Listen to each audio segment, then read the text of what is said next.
मज़र करीम account general manager accounts आपसे मुखातब हूँ।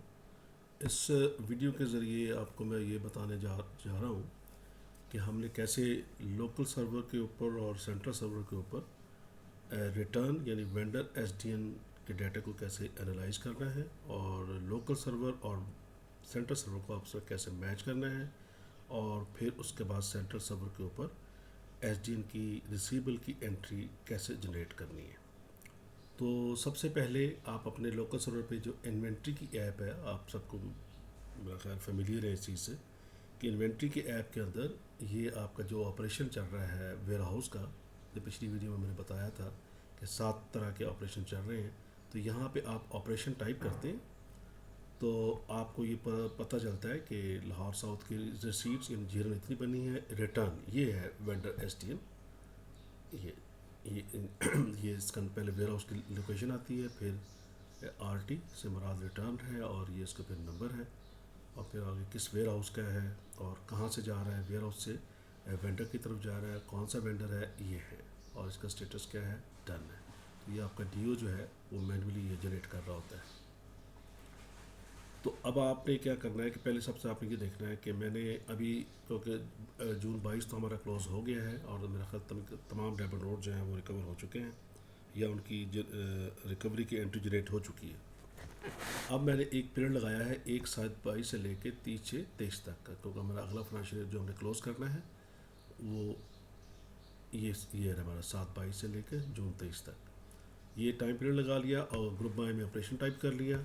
अब आपको पता चल रहा है कि अब आप क्योंकि अपने जोन सर्वर पे होंगे तो आपको अपने जोन के जो है सारी एक्टिविटी आपको नज़र आ रही होगी कि कितने जीरस हैं, कितने डेमो नोट्स हैं, कितने स्टोर डेमो नोट्स हैं, ये स्टोर ट्रेंड नोट्स हैं, ये फ्रेंचाइज डेमो नोट्स हैं। तो अब आपने ये देखें, सबसे पहले लोकल सर्वर के ऊपर आपको लाहौर साउथ वाले को 69 डेमो नोट नज़र आ रहे हैं जुलाई 22 से जून 23 तक। अब सेंट्रल सर्वर पे जाके ये सिंक हो रहे हैं डेली सेल के आइकन में जाके, ये डेली सेल के आइकन है, वहाँ पे ये पहली ऑप्शन सेल में लेते हुए यहाँ पे रिटर्न ट्रांसफ़र। तो ऑलरेडी मैं यहाँ पे इन हूँ इस पेज के ऊपर। इसको भी मैंने ऐसे ही किया है कि इसको मैंने पीरियड लगा लिया 1/7/22 से 30/6/23 का और इसको मैंने ग्रुप बाय कर लिया है रीजन। अब लाहौर साउथ यहाँ पे देखें कि ये लाहौर साउथ के यहाँ पे ये सेंट्रल सर्वर है, ठीक है। ये देखें EUSC central server daily cell और रिटर्न की ऑप्शन के अंदर मैं यहाँ पे ऑलरेडी ओपन हूँ रिटर्न ट्रांसफ़र।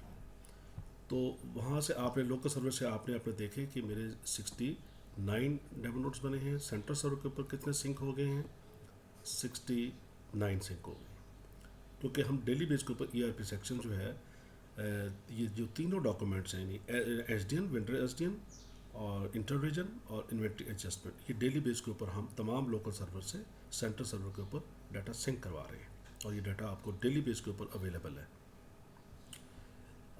अब आपने क्या करना है, अब ये मामला, पहला मामला तो हो गया कि आपने मैच कर लिया कि जितने डेमो नोट लोकल सर्वर पर बने सेंट्रल सर्वर के ऊपर सिंक हो गए हैं।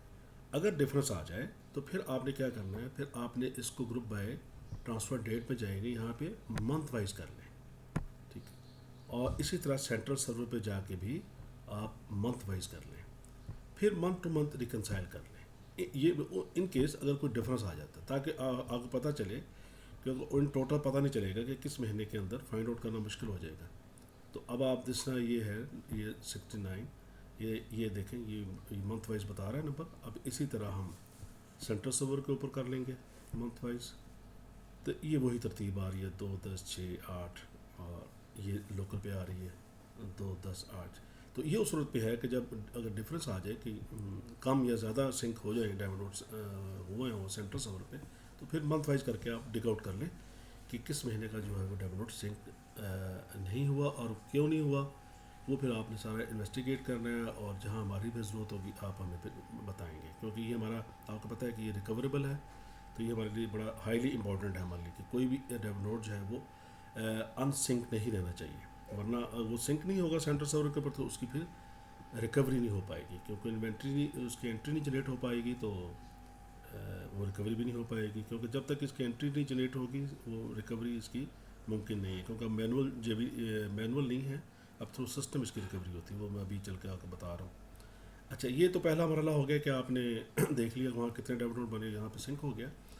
अब यहाँ पे आके आपने क्या करना है, यहाँ पे अब आप लगाएं स्टेट लगा लें कि अब इस इन डेबिट नोट का स्टेटस क्या है। फ़र्ज़ करें मैं यही मुल्तान का ही देख लेता हूँ, तो ये अब मंथ मैं यहाँ पे ख़त्म कर देता हूँ ताकि आपको पहले डायरेक्ट जो है वो आपको स्टेटस नज़र आ जाए। सॉरी, ये मंथ को ख़त्म करते हैं, फिर स्टेट लगाते हैं। अब ये स्टेट आ गया। आप देखें 22 जो है वो ड्राफ्ट पे पड़े हैं, पोस्टेड 43 पे पड़े हैं। अच्छा, जो पोस्टेड से मुराद ये होता है कि इसकी रिकवरी जो है वो डाउनलोड की हो चुकी है। उसमें इस तरह से डाटा आ रहा होता है कि ये जो वेंडर है, ये आपकी लोकेशन आ गई, ये डेट आ गई, ये आपको नंबर जो है सिस्टम क्रिएट किया था, ये जो आप मैनुअल जो आपका डी ओ रिमार्क्स दे रहा होता है वो इस कॉलम में कैप्चर हो रहा होता है। ये ऊपर मैं हेडिंग लगा रहा हूँ, ये रेफरेंस है, ये वेंडर बिल है, ये वो बिल है जो सिस्टम ने जनरेट किया, ये सिस्टम का नंबर है 0001264। ये जो विद ब्रैकेट है, ये वो है जब लड़का पेमेंट प्रोसेस करता है तो उसने जो उसका वेंडर का बिल लगाया तो ये वो वेंडर बिल आ जाता है। उसके बाद जैसे ये डिडक्शन करता है तो वेंडर बिल की एक डिडक्शन सिस्टम जो है वो जनरेट कर देता है, साथ नंबर भी लगाता है उसके कि इसकी बिल, इसकी मतलब क्या है, डिडक्शन इस बिल में से हो गई है। इसकी फिर एक एंट्री भी जनरेट होती है जिसे STG की एंट्री कहते हैं, वो चल के दिखाता हूँ आपको।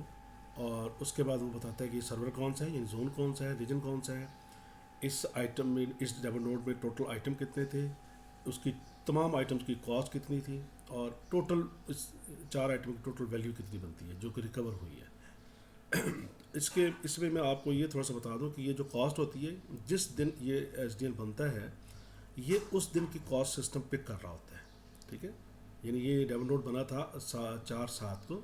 ठीक है, 4/7 को जो इस आइटम की कॉस्ट, एक्चुअल जो कॉस्ट फॉल करती थी, ये सिस्टम उसको यहाँ पे पिक कर रहा है। एक तो ये मैं आपको बात बता दूँ, तो ये अब आपको फ़ौरन ये समरी पोस्टेड से आपको फ़ौरन सारा डाटा मिल गया कि ये वेंडर बिल डिडक्शन बनी है और वेंडर बिल रेफरेंस, तो इसका मतलब इस बिल में से ये कटे। और आप इस बिल में जाके, यानी वेंडर में जाके, बिल्स में जाके आप ये कॉपी कर लें, वहाँ पे बिल कॉपी करें, तो वहाँ बिल जब देखेंगे तो जहाँ नीचे जाके उसकी डिडक्शन की एंट्री बनी होगी। अच्छा, अब ये जो ड्राफ्ट पढ़े हैं इसका मतलब है कि ये इनकी रिकवरी नहीं हुई। ठीक है, आप देखें यहाँ पे वो वेंडर बिल और वो डिडक्शन नहीं बनी हुई इसकी। तो अब आपने क्या करना है, आपने इस डेबिट नोट को ओपन करना है और इसकी एंट्री आपने जनरेट करवा देनी है। अभी ये आपका डॉक्यूमेंट लोकल से सिंक हुआ हुआ है एज इट इज़। ठीक है, और ये आपने ये ज़रूर याद रखना है कि यहाँ पे अगर चेक नहीं है तो आपने यहाँ चेक लगाना है, क्योंकि हमने इसकी इनपुट भी जो है वो कैलकुलेट करवानी है। अब आप क्या करेंगे, सिंपल ये जनरेट रिटर्न एंट्री, इसको आप क्लिक करें। ये देखें उसने STG की एक एंट्री, रिटर्न एंट्री बना दी। इसको व्यू करें, क्या एंट्री बनी है। एंट्री बनी है कि क्लोजिंग स्टॉक जो है वो मुल्तान का क्रेडिट हो गया है, सेल टैक्स इनपुट, इसके अंदर जो इनपुट इन्वॉल्व थी वो क्रेडिट हो गई है, क्योंकि जब हमने वेंडर से स्टॉक लिया था तो हमने उस वक्त इनपुट को डेबिट किया था। अब हम वेंडर को वापस कर रहे हैं तो लिहाजा इनपुट को क्रेडिट करेंगे। और SDN रिसीवेबल हेड हाउस की बुक्स के अंदर, क्योंकि रिकवरी जो है वो हेड हाउस की बुक्स में होनी है, पेमेंट को हेड हाउस प्रोसेस कर रहा है, इसलिए ये अपने मेन ऑपरेटिंग यूनिट में recover SDN reduction receivable book हो रहा है। सेल टैक्स मुल्तान की बुक्स के अंदर क्रेडिट हो रहा है, क्योंकि जब हमने बाइंग की थी, जेरल बनी थी, उसकी पेमेंट की थी, तो इनपुट भी डेबिट मुल्तान की बुक्स में हुई हुई है। इसी तरह क्लोजिंग स्टॉक जो है वो मुल्तान का ही, जब हमने जेरल ली थी तो क्लोजिंग स्टॉक डेबिट हुआ था, अब क्योंकि वापस कर रहे हैं तो लिहाजा क्लोजिंग स्टॉक क्रेडिट हो रहा है। तो ये एक STG की एंट्री सिस्टम, जैसे आप एंट्री जनरेट करवाते हैं तो इसे सिस्टम ऑटो एंट्री जनरेट कर देता है। और ये जो सेल टैक्स उसके ऊपर प्रोडक्ट के ऊपर लगा हुआ है, कि अगर वो MRP है तो MRP बेस के ऊपर सेल टैक्स कैलकुलेट होता है, अगर नॉन MRP आइटम है तो नॉन MRP पे सेल टैक्स कैलकुलेट हो रहा होता है। तो ये सिस्टम में पीछे मास्टर प्रोडक्ट आइटम की सारी चीज़ें कैप्चर है और सिस्टम उसी बेस के ऊपर सारी कैलकुलेशन कर रहा है। अच्छा, ये एंट्री जनरेट हो गई। अब आपने इसको क्या करना है, इसको आपने पोस्ट कर देना है। ये आपने इसको अनपोस्ट नहीं छोड़ना। ये देखें मेरी हायरार्की बन रही है, आप करेंगे तो लिखेंगे ACC क्रिएटेड कि उसने एंट्री जनरेट की है, इसके बाद इसको आपने पोस्ट कर देना है। ये अब आपका ड्राफ्ट से पोस्टेड पे चला गया। अच्छा, यहाँ पे आपने एक काम करना है, यहाँ पे लॉग नोट आपने देना है। अब आपने बताना है कि ये डेबिट नोट जो है फुली रिकवरेबल है। एक तो ये बात है, ये आप लिखेंगे कि फुली रिकवरेबल, आप ये डेमो नोट बाकायदा फिजिकली आपके पास कॉपी अकाउंट्स की होती है, ये आप डेमो नोट आपके सामने होना चाहिए ताकि आपको पता लगे कि उस डेमो नोट का स्टेटस है क्या। फ़र्ज़ करें हम कह रहे हैं कि फुली रिकवरेबल है, उसके बाद आपने ये जो पिन वाली ऑप्शन है, ये वाली नहीं, ठीक है, ये वाली पिन वाली ऑप्शन आपने इस्तेमाल करनी है। और फिर जहाँ पे आपको आपने क्या करना है, वो डेमो नोट आपने स्कैन करके अपने सिस्टम पे सेव कर लेना है। अच्छा, स्कैन भी दो तरीके से करना है आपने। एक, ये स्कैनर ऑलरेडी आपके पास मौजूद है, अगर स्कैनर नहीं है तो मोबाइल ऐप के अंदर बड़ी एक अच्छी ज़बरदस्त कैम स्कैन की एक ऐप है, वो आप डाउनलोड कर लें, उससे आप स्कैन कर लें कॉपी, उससे बहुत अच्छा रिजल्ट आता है। फ़ोटो नहीं बनानी है आपने, फ़ोटो का रिजल्ट अच्छा नहीं होता, कोई अच्छी तरीके से कैमरे अच्छे होते हैं, कुछ नहीं होता, और दूसरा उसकी रीडेबल नहीं होता वो। तो ये जस्ट लाइक एक ओरिजिनल डॉक्यूमेंट होता है। जब कैम स्कैन से आप तस्वीर बनाते हैं, वो सिंपल डॉक्यूमेंट को फोकस कर रहा होता है, इधर उधर की चीज़ों को फोकस नहीं करता वो। या फिर आपके पास स्कैनर मौजूद है तो वो ठीक है, और स्कैनर भी ठीक होना चाहिए, रीडेबल होना चाहिए। वो कॉपी आपने वहाँ पे स्कैन करके सिस्टम में सेव कर लेनी है, और वहाँ बल्कि एक फ़ोल्डर बना लें आप, और फिर फोल्डर लिखे वेंडर एजेंट का फ़ोल्डर बनाए अपने पास, और फिर मंथ वाइज जो है ना वो आगे उसके अंदर आप सेव करते चलें, जहाँ आपके पास रिकॉर्ड भी मौजूद हो जाएगा, आपका सेव हो जाएगा। वहाँ से जनाब ये पिक करवा के यहाँ पे इसको साथ अटैच करवा दें। ये काम आपने हर सूरत करना है, क्योंकि यहाँ पे डेमो नोट जो है वो आगे पीछे आ रहे होते हैं, तो वो रिकवरी इस वजह से रुकी रहती है। वेंडर कहता है जी मुझे एसडीएन दो, ठीक है, तो आप यहाँ पे जब साइन कॉपी अटैच कर रहे होंगे तो वो इनको अकाउंट्स फाइनेंस 2 को वो अवेलेबल होगा, वो यहीं से कंफर्म करके इसकी बल्कि प्रिंट निकाल के दे देंगे वेंडर को। अगर फर्स्ट करें आपकी तरफ से ओरिजिनल नहीं आ पाता तो ये रिकवरी तो कम से कम कर लेंगे ये, तो वेंडर को भी ये तसल्ली करवा सकते हैं कि जनाब ये साइन कॉपी साथ लगी हुई है।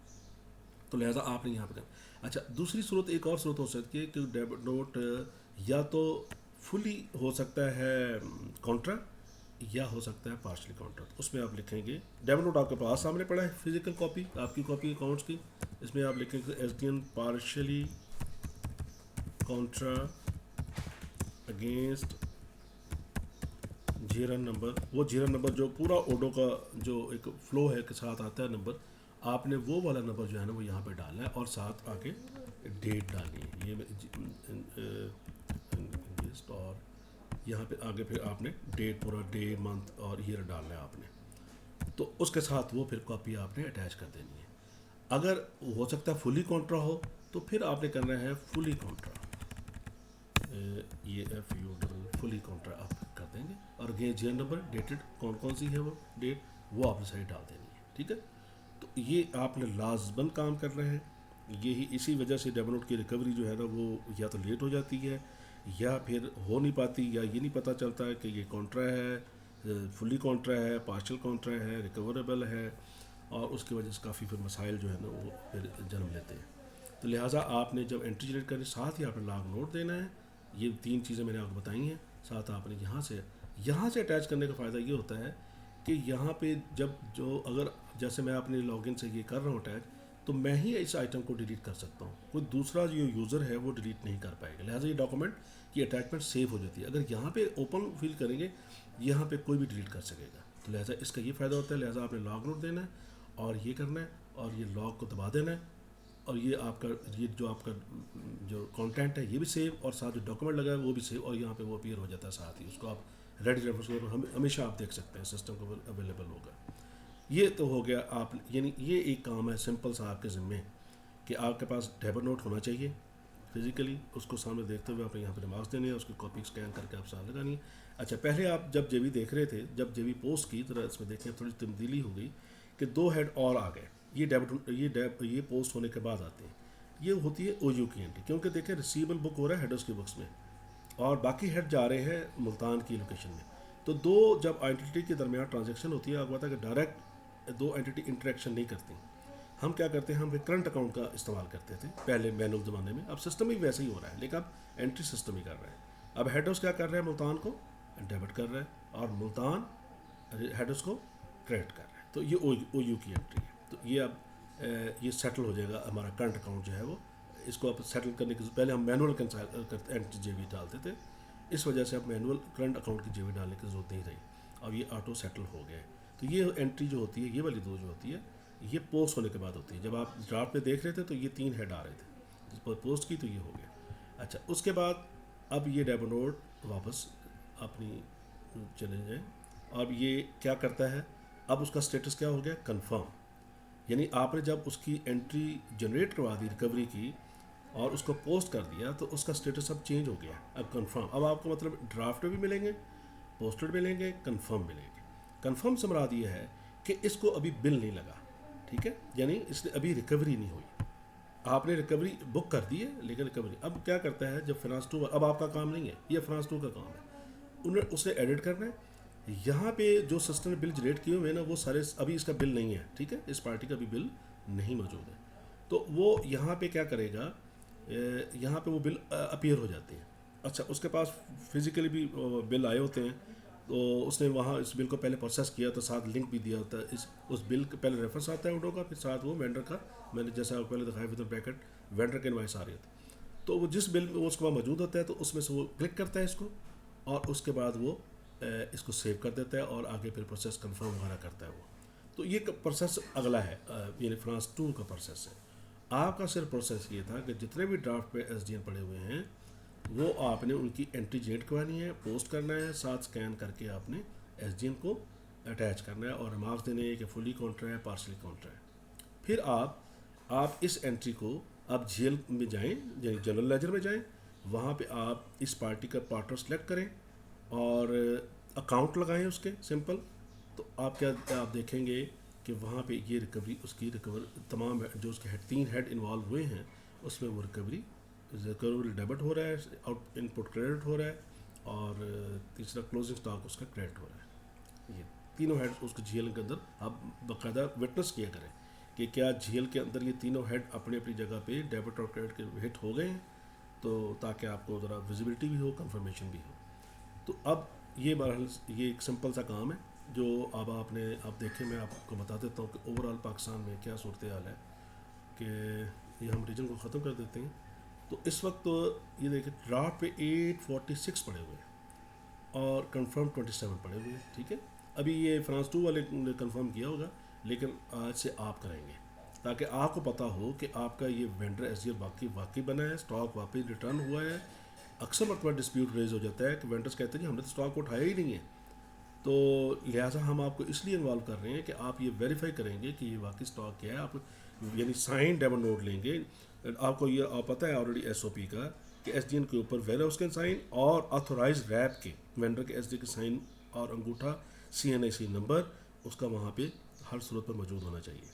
अगर नहीं है तो वो आपने डेमो नोट एक्सेप्ट नहीं करना, वरना वो फिर क्या करेगा, वो डिस्प्यूट को लीड करेगा फ्यूचर में। तो लिहाजा आपने वो डेमो नोट जो है वो उसके ऊपर सारी साइन लेने हैं, वेंडर के भी और वेयर चार्ज के भी, वो वाली आप कॉपी स्कैन के साथ करेंगे। अच्छा, अब ये 46 किस मंथ के पड़े हुए हैं, देखें ये पूरे तकरीबन मेरा ख्याल साल के पड़े हुए हैं। ये ड्राफ्ट में किया तो ये देखें जुलाई से लेके हर महीने के अंदर ये डेमो नोट पड़े। तो लिहाजा आप ये कोई इतना मुश्किल काम नहीं है, इसमें आपने कुछ भी नहीं करना, ये आपने 100% समझ लिया है। तो आपने लिहाजा इस वीक के अंदर सारे डेमो नोट्स आपने कंफर्म करने हैं, एंट्री जनरेट करवानी है, कंफर्म पोस्ट करना है, क्योंकि कंफर्म स्टेटस पे लेके आना है। लेकिन अटैचमेंट और जो मैंने आपको कहा है कि लॉग नोट देना है वो आपने लाजमन देना है ताकि क्लैरिटी आ जाए और कभी में डिले ना हो। तो मेरे ख्याल से कि ये आपको क्लैरिटी होगी वेंडर एसडीएन के बारे में। ये सेंट्रल लोकल सर्वर से सेंट्रल सर्वर पे सिंक हो रहे हैं, उनको मैच करना है, फिर इनकी एंट्री जनरेट करवानी है। अगर इसके बाद भी कोई अगर आपको कोई क्यूरी है तो आप मुझसे रब्ता कर सकते हैं। Thank you.